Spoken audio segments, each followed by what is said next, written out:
Hola a todos, en este vídeo voy a mostrar cómo cambiar esfera del reloj.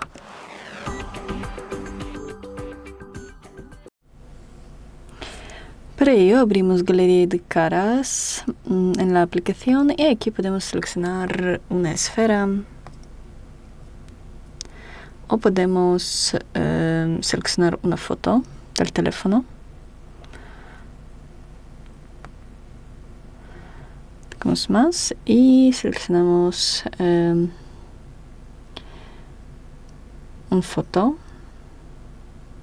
Tocamos confirmar, luego ajustar posición de los números, colores de los números.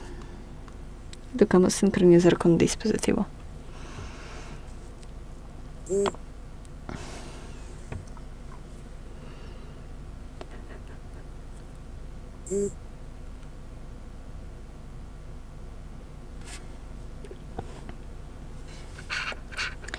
También podemos mantener presionada en la pantalla y seleccionar aquí una esfera. Eso es todo, gracias por ver, denle like y suscríbanse a nuestro canal. Adiós.